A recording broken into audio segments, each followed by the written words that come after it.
Doctor Aarti Yadav ji, Badaun से। राधे राधे महाराज जी। महाराज जी, मेरा प्रश्न है कि मैं भगवान शिव जी की भक्त हूँ, विरागी हैं महाराज जी वे। तो अगर मैं उनसे अच्छा घर, गाड़ी और पैसे कमाने की इच्छा रखती हूँ तो मैं गलत तो नहीं कर रही महाराज जी? रावण को लंका किसने दी थी? बैरागी ही ले तो दी थी। अरे आप चिता भस्मा लेपो गरल बसरम दिग्पट धरो जटाधारी कंठे भुजगपतिहारी पशुपति, लेकिन उनके मित्र है कुबेर जो चरण सेवक है। भगवान शंकर का सख्य भाव स्वीकार करते हैं कुबेर, तो त्रिभुवन का धनी बना दिया। कई बार कैलाश को उठाकर अपनी भुजाओं से भगवान शिव को प्रसन्न कर लिया, तो लंका प्रदान कर दी, पूरी सोने की थी, पूरी ईंट नहीं लगी हुई थी, केवल स्वर्णमयी लंका थी। ये महाराज लगाते चिता की भस्म है, लेकिन देते खूब माल है। आप चिंता मत करो, ये मत समझो कि बट वृक्ष के नीचे रहते हैं, चिता की भस्म लगाते हैं, सर्पों की माला पहनते हैं। इनके पास क्या है? ब्रह्मा भी चरण वंदना करते हैं, सनकादि चरण वंदना करके जिनके सामने बैठते हैं वो भगवान शिव है। आप चिंता न करो कि वो वैरागी हमें कैसे देंगे, वो वही सब वैभव देते हैं, वैभव शिव ही देते हैं। हरि तो जब कृपा करते तो सब वैभव छीन लेते हैं। वैभव तो शिव जी ही देते हैं। आप चिंता न करो, बहुत ठिकाने से लगी। अगर वैभव चाहिए तो शिव शिव रटो और उनकी सेवा करो। सही बात कहते हैं, जब भगवान कृपा करते हैं तो अंदर से वैभव का राग हटा देते हैं। वैभव तो बना रहे, लेकिन वैभव का राग नष्ट हो जाता है। हरि जब कृपा करते हैं तो वैभव का राग नष्ट कर देते हैं, जो बंधन कारक है।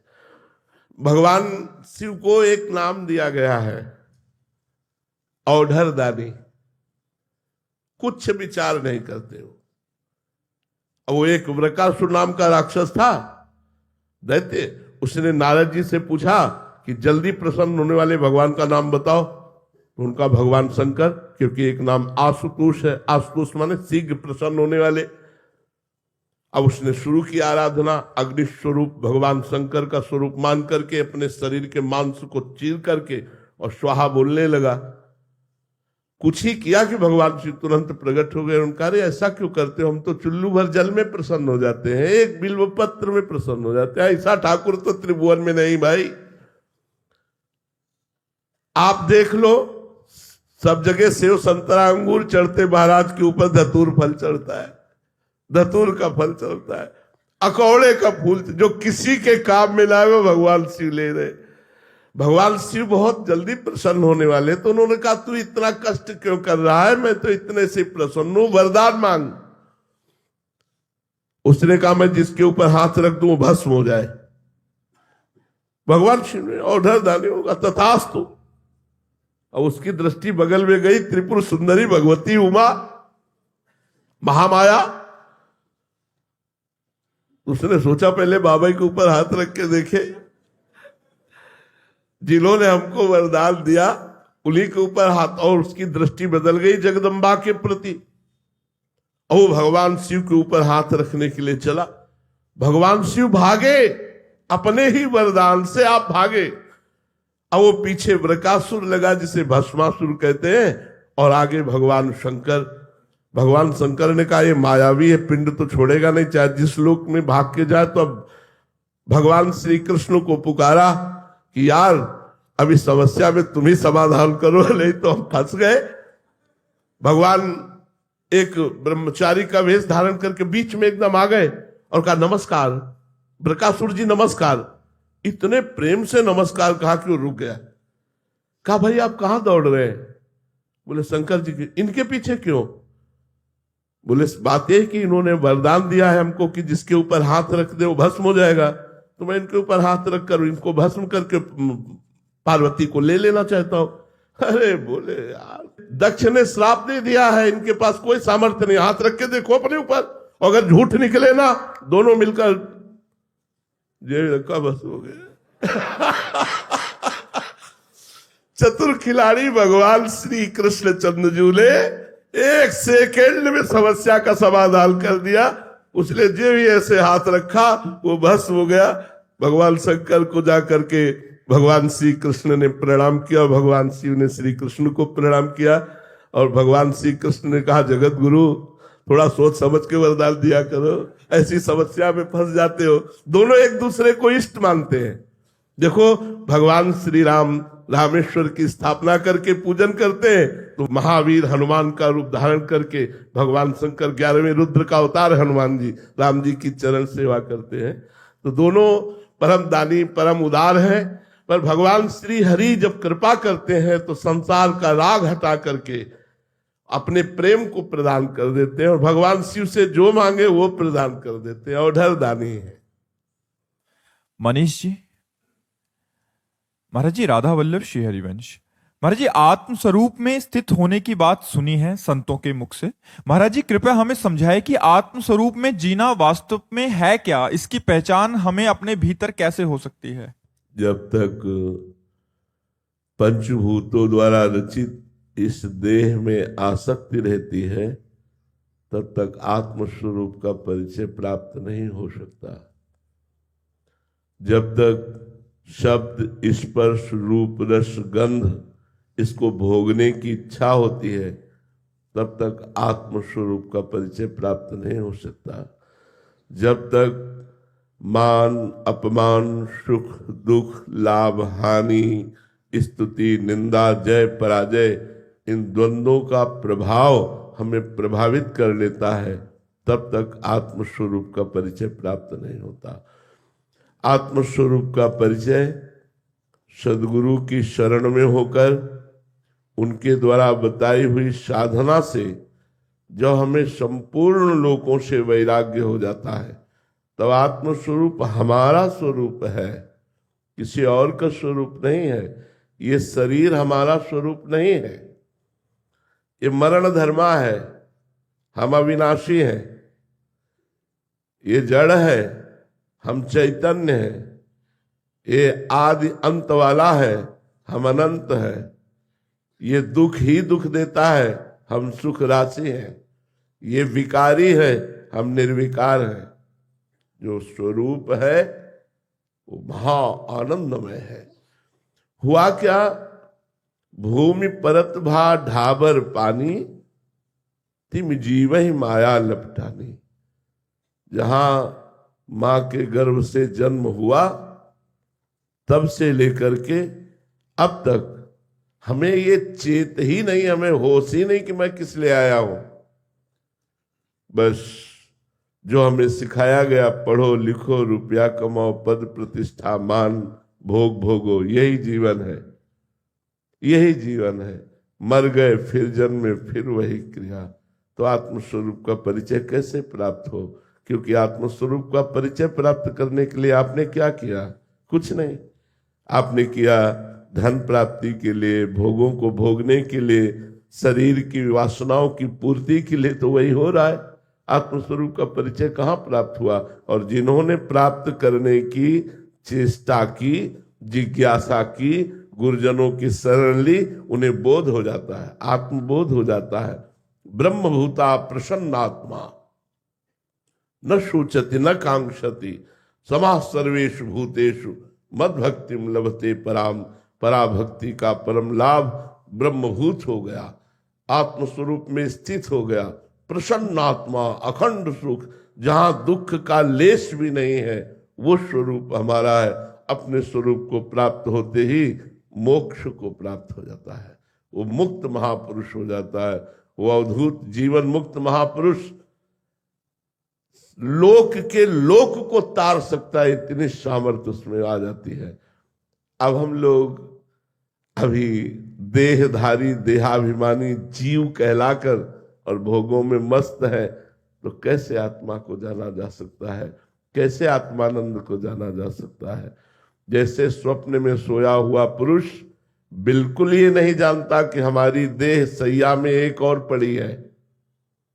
स्वप्न में जो सोया हुआ पुरुष स्वप्न देख रहा है, उसको बिल्कुल स्वप्न के समय ये प्रतीत नहीं है कि मेरा एक स्थूल देह सैया पे सोया हुआ है, ये मैं स्वप्न देख रहा हूं। उसे स्वप्न सत्य लगता है। जब जगता है, तब जब स्थूल शरीर का भान होता है, तब उसे लगता है अरे ये तो स्वप्न था। ऐसे ही स्थूल देह में आसक्ति होने के कारण आत्मस्वरूप का उसे ज्ञान नहीं है। जब गुरु कृपा से अज्ञान का नाश होता है और ज्ञान का प्रकाश होता है, अज्ञान तिमिरांधस्य ज्ञानांजन शलाकया चक्षुरुन्मीलितमेन तस्मै श्री गुरुवे नमः। गुरु भगवान की कृपा से जब ज्ञान नेत्रों का प्रकाश होता है तो वो देख पाता है, अरे मैं तो आत्मस्वरूप हूं। तो जैसे स्वप्न का जगा हुआ पुरुष स्थूल देह में आने पर स्वप्न झूठा दिखाई देता है, ऐसे ही स्थूल देह से हटकर स्वरूप में जे ही पहुंचा तो उमा कहूं मैं अनुभव अपना, सत हरि भजन जगत सब सपना। उसे सब स्वाप्निक जगत दिखाई देने लगता है। अब ये अध्यात्म है, इस पर चलना इसीलिए कठिन है कि हम लोगों ने भोगों को स्वीकार कर लिया है। ऐसा लगता है भोगों में ही सुख है, जबकि भोगते भोगते पूरा जीवन व्यतीत हो गया, मृत्यु नजदीक आने वाली है।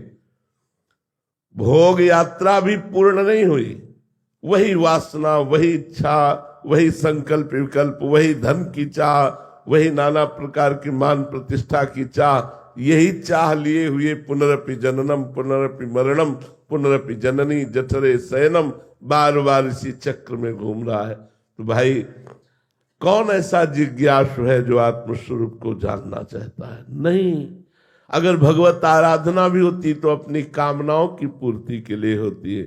मेरी ये इच्छा पूर्ण हो जाए, मुझे ये पद मिल जाए, मैं मुकदमा जीत जाऊं, मुझे ये लाभ मिल। आत्मस्वरूप का ज्ञान प्राप्त करना कौन चाहता है? और जो चाहते हैं भगवान उनको मार्ग दे देते हैं, वो गुरु कृपा से स्वरूप बोध को प्राप्त हो जाते हैं। पर स्वरूप बोध को प्राप्त होने के पहले परीक्षा होगी कि आप वास्तविक आत्मस्वरूप अपने स्वरूप को जानना चाहते हैं या नहीं। आपके सामने कंचन, कामिनी, कीर्ति, ये तीन परीक्षाएं विशेष रूप से आती है।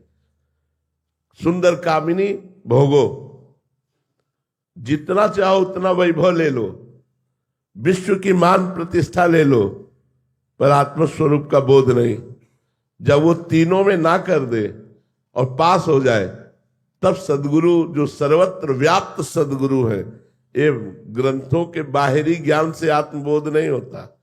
नायमात्मा प्रवचने न लभ्या न मेधया न बहुना श्रुतेन। ये आत्मबोध बहुत प्रवचन करने वाले को भी प्राप्त नहीं होता, बहुत सुनने वाले को भी प्राप्त नहीं होता, बहुत बुद्धिमान को भी प्राप्त नहीं होता। आत्मा जिसे वर्ण कर लेती है उसे। तो ये तीन खाइयां हैं, कंचन, कामिनी, कीर्ति। इन तीनों की परीक्षा में जो पास हो जाए सो आत्मस्वरूप का बोध प्राप्त कर सकता है। वस्तुतः कोई ऐसा बिरला ही होता है, नहीं तो तीन खाइयों में किसी एक न एक में तो गिर ही जाता है, वो गिर ही जाता है। इसलिए बड़ा दुर्लभ कहा गया है आत्मबोध होना। जिस समय नचिकेता जी, उपनिषद में एक प्रसंग आता है, भगवान यमराज के पास पहुंचे। बड़ा प्रसंग है लेकिन उसे सारांश में बता रहे। एक बार नचिकेता जी के यहाँ उत्सव कोई था, उसमें उनके पिता ब्रह्म ऋषियों को गौ दान कर रहे थे। तो अच्छी अच्छी गौएं रख ली थी और कम दूध वाली गौएं दान कर रहे थे। तो नचिकेता जी बालक थे, अच्छा नहीं लगा। उन्होंने कहा, पिताजी आपने भेद किया, आपको अच्छी अच्छी गौएं दान करनी चाहिए और इनको रख लेना चाहिए। दान अच्छी वस्तु का किया जाता है, ये किसके लिए रख लिया? तो उनका, तुम्हारे लिए बेटा। तो बोले, मुझे किसके लिए रखा? बोले, गुस्सा आ गई और कहा यमराज के लिए। अब वो सिद्ध पुरुष थे, जे कहा यमराज के लिए, तो यमपुरी की यात्रा। अब वो सदैव यमपुरी पहुंचे नचिकेता जी। अब परम ब्रह्मचारी और महर्षि के पुत्र और उनके वचन के अनुसार तो 3 दिन तक ब्रह्म सभा में यमराज जी की बैठक थी। जैसे अपने यहाँ बड़े बड़े राजाधिकारियों की बैठक होती है, ऐसे ही त्रिभुवन की बैठक ब्रह्मलोक में होती है। जैसे अपनी भारत की राजधानी दिल्ली है, ऐसे अलग अलग प्रांतों की है। तो संपूर्ण विश्व ब्रह्मांड की बैठक जो होती है वो ब्रह्मलोक में होती है। उसमें यमराज जी थे। 3 दिन बाद जब आए तो उनका इतना बड़ा ब्रह्म ऋषि का पुत्र अतिथि रूप में आया, स्वागत किया। क्या चाहते हो? तो उनका दुर्लभ वस्तु क्या है?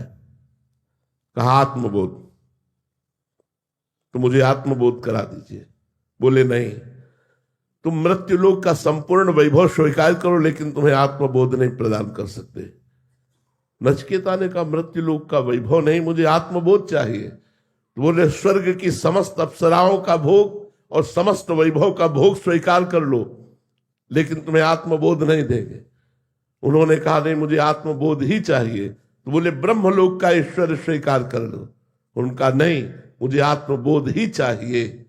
तो जो ब्रह्मलोक तक के भोगों का वैरागी होता है उसे आत्मबोध प्राप्त होता है। आत्मबोध बड़ा कठिन है, और इसीलिए मोक्ष कहाँ होता है? मोक्ष तभी होता है जब आत्मबोध, और आत्मा कोई और नहीं, स्वयं का। बड़ा आश्चर्य का विषय यह है कि 3.5 हाथ के शरीर में अपने को रहते रहते 40, 50 वर्ष, 60 वर्ष, 70 वर्ष, और कभी अपने से नहीं मिले। आश्चर्य की बात है, बाहर ही घूमते रहे, कभी अपने को नहीं देखा।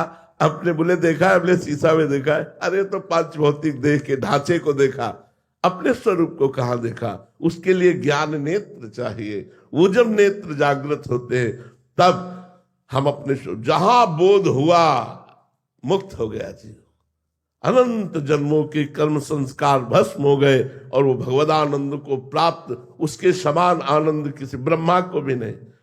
जो उस महात्मा को आनंद प्राप्त हो वही महात्मा है जिसे सर्वत्र भगवत स्वरूप का अनुभव हो जाए। वासुदेवा सर्वमित सा महात्मा सुदुर्लभा। महात्मा केवल वेश को नहीं कहते, महात्मा स्थिति को कहते हैं। जो आत्मस्वरूप को प्राप्त हो गया वही महात्मा। वो महात्मा जो आनंद लाभ करता है वो ब्रह्मा जी को भी नहीं है। इसलिए भाई, कौन है जो आत्मस्वरूप का बोध प्राप्त करना चाहता है? कोई बिरला है, नहीं तो मनोरंजन वाटिका माया फेंक देती है, हम उसी में लग जाते हैं। बोध प्राप्त करने के लिए कौन चलता है? जहां चला रुपया, पैसा, मान, प्रतिष्ठा, ये वो, बस इसी में पूरा जीवन व्यतीत हो गया, और इससे वैरागी होकर आत्मबोध होता है और उसी में वो फंस गया।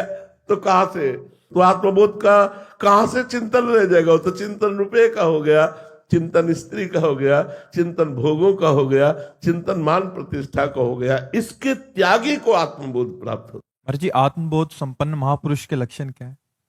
उसमें मान की आकांक्षा नहीं होती, उसमें किंचन मोह नहीं होता, उसमें किसी भी विषयों के संसर्ग में भोगने की इच्छा नहीं होती। वो निरंतर आत्मस्वरूप में स्थित महापुरुष, किसी भी तरह की कोई कामना नहीं होती, कोई भी द्वंद उसको प्रभावित नहीं कर सकता। मान अपमान, लाभ हानि, सुख दुख, जय पराजय आदि, जन्म मृत्यु आदि, किसी से वो पराभूत नहीं हो सकता। वो सुख दुख में समान बुद्धि रखने वाला परम पद का अधिकारी व्यक्ति है, जो महापुरुष कहा जाता है। निर्माण अमोहा जित संग दोषा अध्यात्म नित्या विनिवृत्त कामा द्वंद्वैर विमुक्ता सुख दुख संगई गच्छन्त मूढ़ा पद्मभ्यम तत्। वो परम पद का अधिकारी महापुरुष इस स्थिति को प्राप्त हो जाता है। निर्माण, मान की किंचन मात्र भी कोई इच्छा नहीं और कोई प्रभाव भी नहीं मान का। निर्मोहा, किंचन मात्र भी किसी भी चराचर जगत में उसे कहीं भी मोह नहीं होता। जित संग दोषा, वो घोर कुसंग में भी बैठा रहे, वैश्यालय में भी बैठा रहे, तो उसके अंदर स्फुरण भी नहीं होगा विषय का।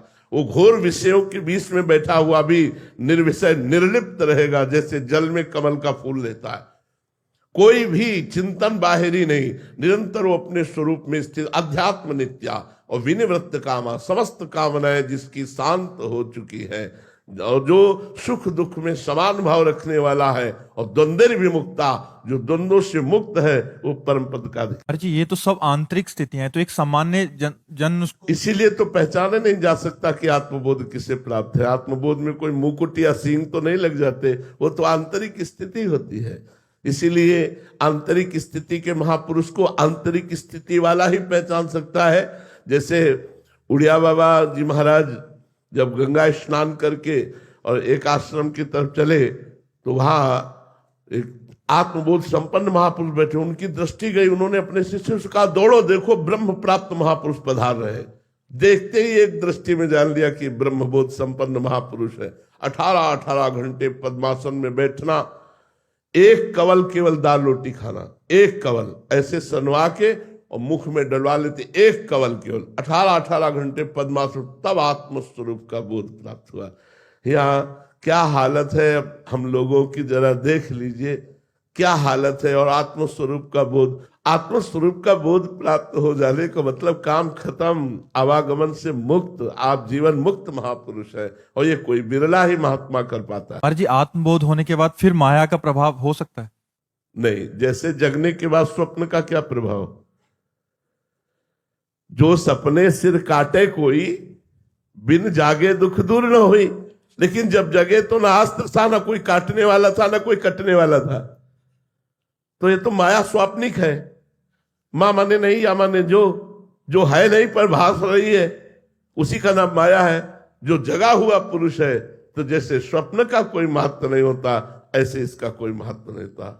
माया का कोई महत्व उसके सामने नहीं। महाराज जी, गुरुजनों के वचन से जैसे एक नींद टूटती है तो एक चेतना से आती है, तो फिर से सो सकते हैं महाराज जी? इसमें भी ऐसा होता है कि पूर्ण जाग गया, या उसके भी लेवल होते? ये जागने का जागा हुआ नहीं माना जाता। जागा हुआ जो माना जाता है जो कभी फिर सोए ना।